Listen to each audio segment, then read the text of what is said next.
Okay, this is going to be my first pro wrestling review that I upload to YouTube anyways. It's ROH Man Up, which I realize, happened a while ago. Just the camera here. It happened a while ago, and that's actually the idea, is I bought the DVD, it came here.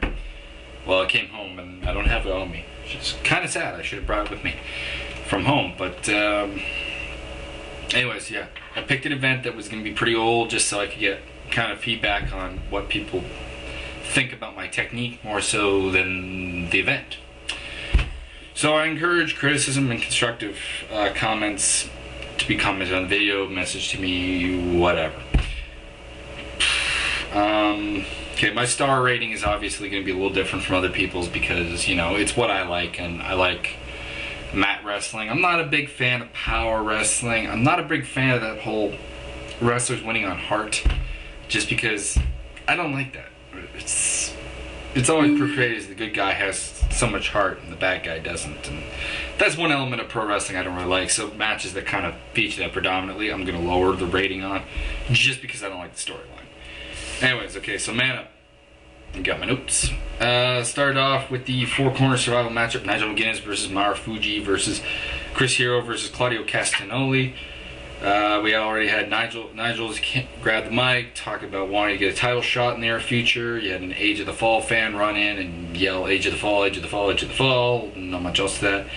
Did the whole ROH opening. Then we had, of course, Claudio Castagnoli warning Chris Hero that he's going after him, and Larry Sweeney will get his too.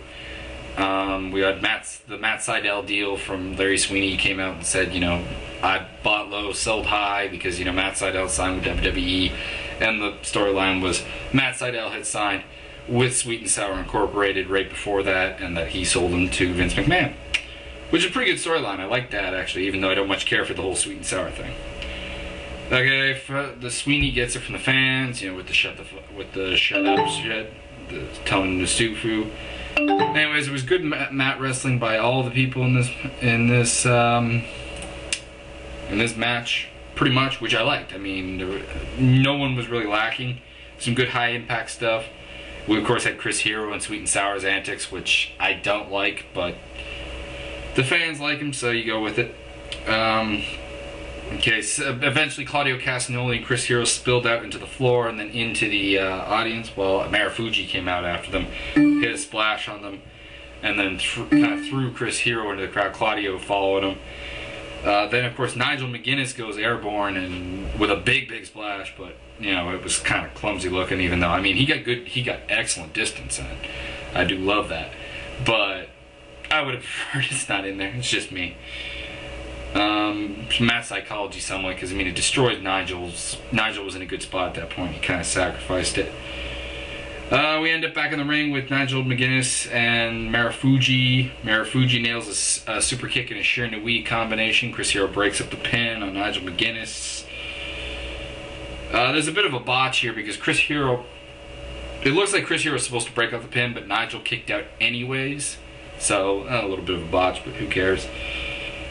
There's a couple more. Another super kick by Marufuji, a nice spot where Nigel's on his knees and gets super kicked. That was pretty cool. Super cravat cutter on Nigel McGuinness, plus a double stomp from Chris Hero. It was a pretty good one. There's the Claudio Castagnoli giant swings Chris Hero. Marufuji tried to do the super kick Shiranui combo on Claudio Castagnoli, but it didn't work because Nigel saves him. Or Nigel saves Claudio Castagnoli from the coast-to-coast kick. I'm probably going to be reading my notes a lot this time, but hopefully I'll get better with that in further videos.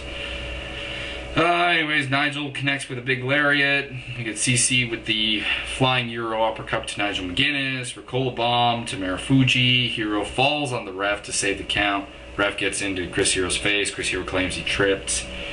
Basic Chris Hero antics. Anyways, CC catches Chris Hero with a bicycle kick.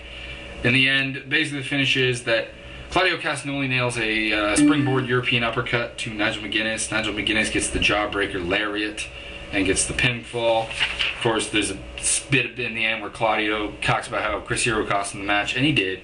Of course, solid match all around, good opener. I gave it 3.5 stars. That's just my opinion, but That was pretty solid. Next, we had the Bryan Danielson talking about his eye injury, his future in wrestling, how he wants Takeshi Morishima, how much the ROH belt means to him. Pretty good promo, but I don't write promos.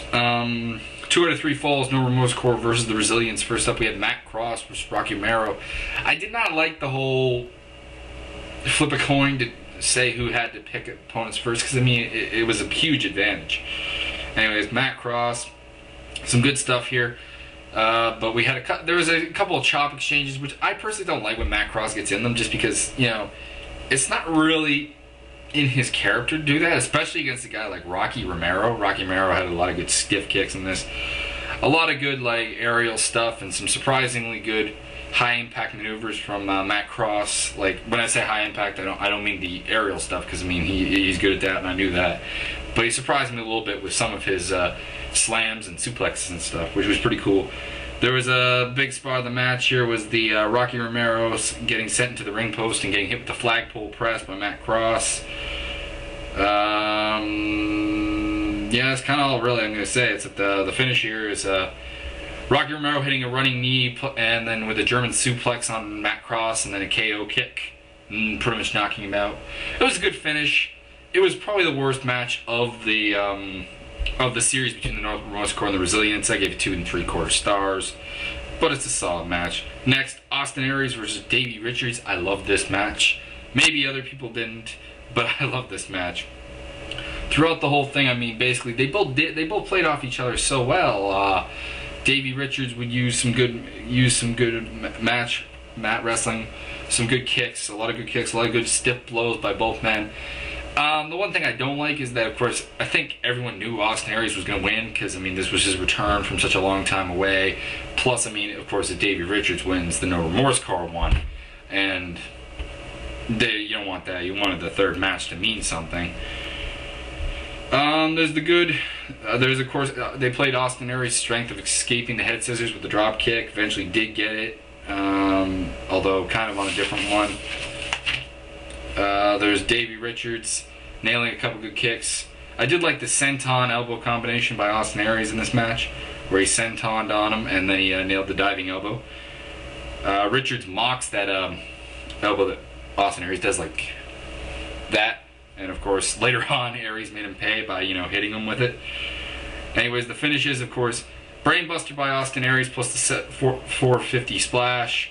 Yeah, that's kind of all I have to say on the match. I gave it a pretty solid rating, but again, it just kind of appealed to me. 4.5 stars. Up until this point, that was the best match of the night. Of course, Kevin Steen, Generico, and the Briscoes put on the best. Finally, we had Stevens and Roderick Strong. I like this match's flow because it would have Stevens come out and control the match early and just kind of like show, how should I put this, rookie exuberance almost that you see in some sports, where they try and always go for the finish. Whereas Roderick Strong was a lot more calm, collected, kind of more methodical. Not really calm and collected, but more methodical, and he would like be damaging, particularly the back of Eric Stevens, which there was a great sell when Eric Stevens hit the TKO and then delayed his pin cover when he was going for Roderick Strong to like kind of feel up his back. I like that storyline. I gave it 3 1/4 stars. Anyways, the finish of the match was, of course, Roderick Strong hitting a crucifix bomb off the top of the rope and then hit the Gibson driver for the 3 count. Next up, we had the little thing about Delirious getting his mask stapled to him, and of course the formation of the Hangman 3 with BJ Whitmer joining Adam Pearce, Shane Hagedorn, and Brent Albright. That's the one. All right, I've only got a minute left, so I'm going to do this do the remaining of in a second video. See you then.